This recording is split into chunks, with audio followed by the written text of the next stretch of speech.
Hey, it's your boy, Sergeant Hooked Henshins. So today we are talking about Kamen Rider Revice, episode 34, 35. I always forget where episode we're on. All the time. I'm just a big dummy. Um, just a minute here. I just want to make sure. Yeah, 34. That's where I thought we were at, 34. So this was another pretty good episode. There's some things later related to Daiji that are starting to piss me off a little bit. But overall, a pretty fun episode, but let's get into the details here. So, coming off last episode, Hana and who used to be Aguilera now, her and Sakura have now are now like friends, girlfriends, whatever. So the first little part of it is a montage of them doing stuff, and uh, Tamaki and Haruka or whatever Haruki, whatever the goofy not son guy in the weekend group is. The young guy that like is always talking to Sakura and I think has a thing for her or whatever. Anyway, the two of them are following them everywhere they go and then trying to play it off like, oh yeah, no, we're. There's a part they're looking at clothes. The girl's looking at clothes and they're like, they turn to look at them. The boy's like, oh yeah, no, that's a good outfit. Yeah, that would look good on you. Yeah, I think so. Yeah. So anyway, they finally confront them and they're like, what are you guys doing? And the one guy's like, I'm supposed to be your bodyguard, Sakura, and she's like, I don't need that, blah blah blah. And Tamaki's like, well, Aguilera-sama, blah, blah, and she goes, I'm not Aguilera anymore. I'm Hana now. And he's like, I'm sorry. I just want to make sure you were really happy, and it seems like you are. And so that pretty much takes care of itself. At the same time, Daiji is still, for some reason, having like this big existential crisis trying to save Akemi, this like woman scientist lady who we've got nothing for characterization for, so I don't get why she's so important to him. Like, it'd be different if she was introduced at the beginning of the series as, like, a love interest for him or something. But that's what they're acting like with it. Again, I don't know what's happening with dropping the ball with Daiji so hard. Like, they didn't really do much with, like, him and Kagero's relationship. Then they tried to act like him and Kagero's final episode together, in quotes. Their, like, fight or whatever was supposed to be really emotional, and it wasn't really. And the same thing with her. Like, I don't know. Like, I get it's an innocent person. He wants to save her life. Duh. But, like, he's acting as though he's, like, been in love with her since the beginning or something like that. And we've not really gotten any indication as to that being the case. So I don't understand, really. Anyway, so he's trying to do that and figure out a plan for that. They're going to try and all jump Akaishi, basically. They're going to have George, because I guess we found out some more details about the Demon's Driver.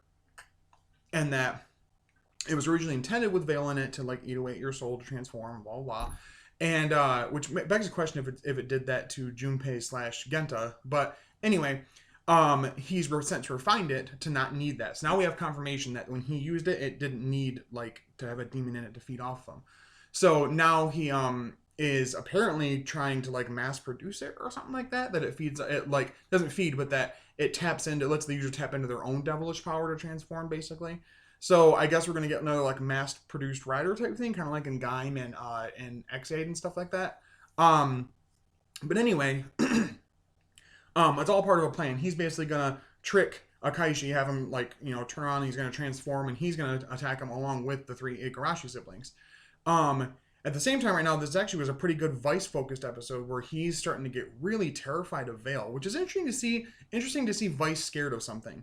We haven't really seen that a lot throughout the series, other than him losing his connection with Ikki, which is still a thing. He keeps talking about how important Ikki's family is to him. At one point, he's fighting Veil. He's keeping Mama Igarashi safe. She went out to get some groceries, and she's like, "Why are you following me? Don't follow me so close. Where'd you get those clothes?" It's a really funny back and forth scene.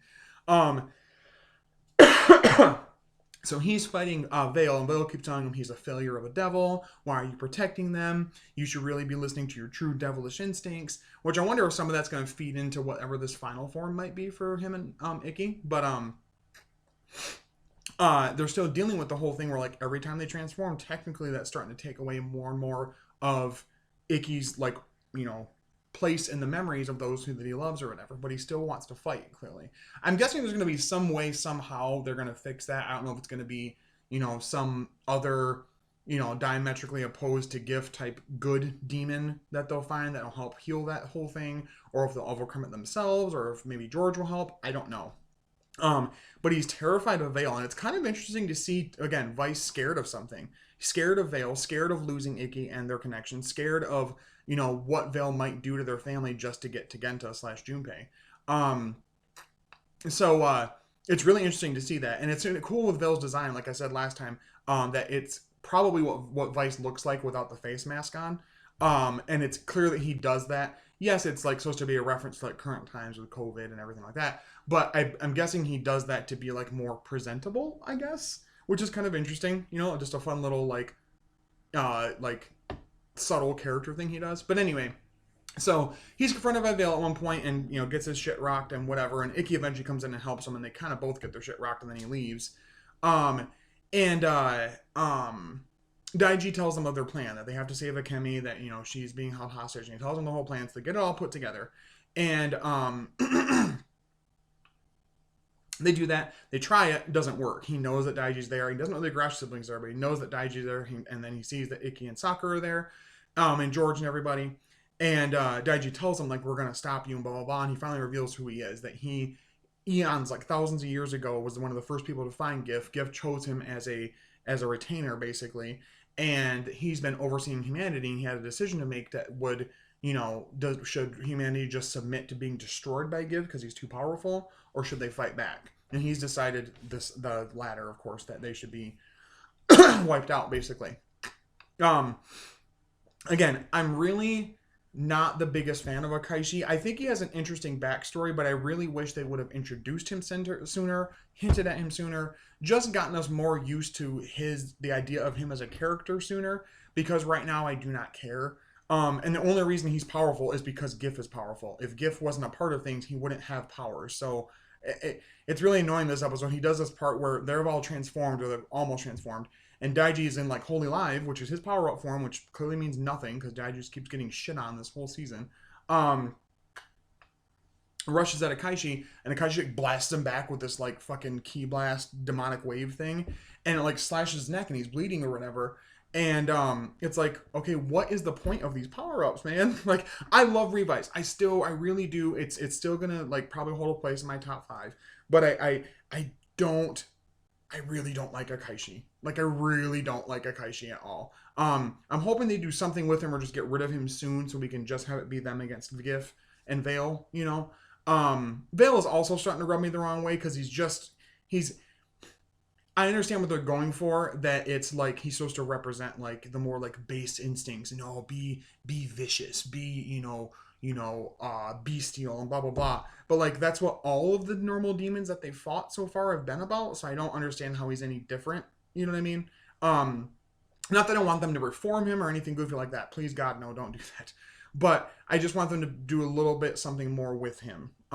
There was a funny thing here, a dialogue piece where he's talking to Veil, and something about like children should submit to their parents, or some kind of make a reference to the fact of the child-parent relationship. And Vice is like, whoa, just because Genta is Icky's daddy and you're his devil does not mean that you're my daddy.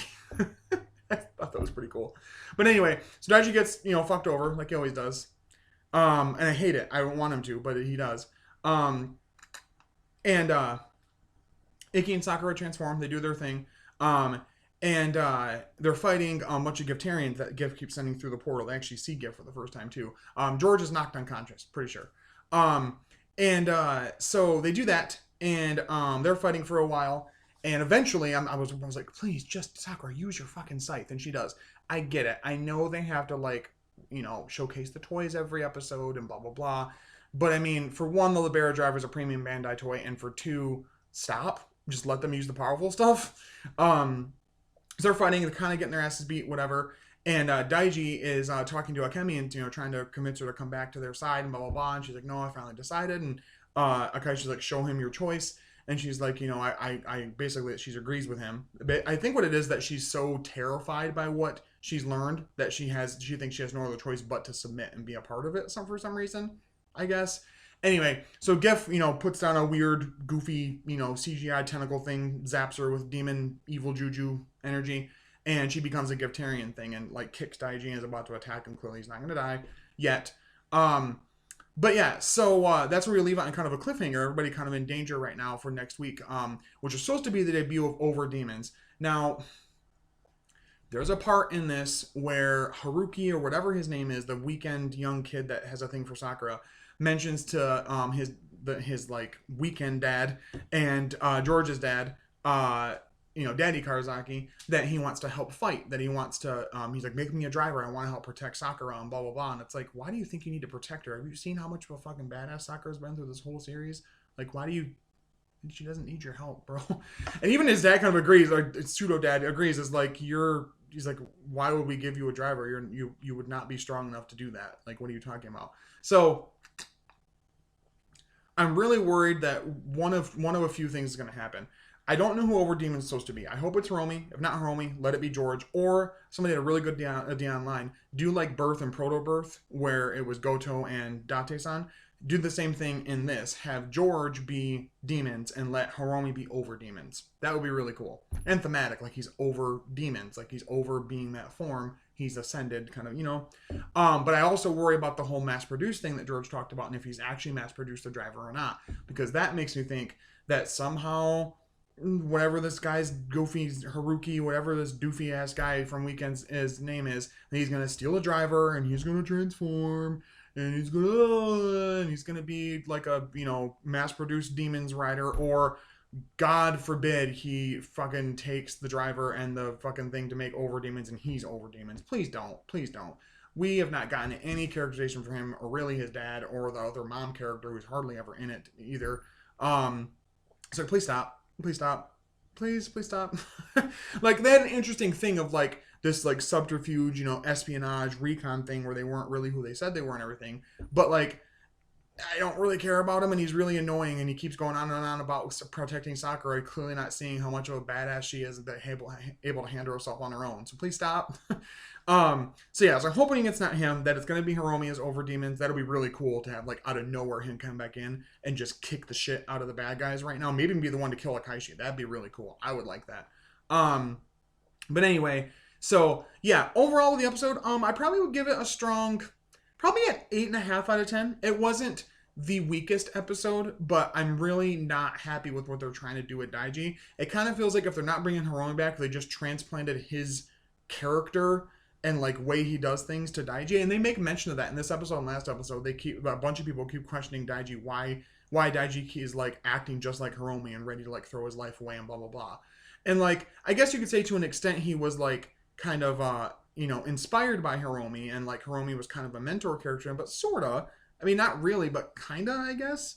And so again, my hope is that Hiromi comes back, he gets to be over demons, and maybe George has demons, and that'd be good. The whole mass-produced thing, sure, I guess they could do it. It's going to be really annoying if they don't do it right, if they gotta make it interesting somehow. But I really hope it's not this Haruki, whatever his name is, kid from Weekend. I don't like him. If it is, I hope he does it and is instantly killed, and then that's what gives Sakura to, like, maybe she, like, what I want Sakura to do is use the Queen Bee Vice stamp and that be her upgrade form or something. That'd be really cool, because that is never destroyed. That power still exists.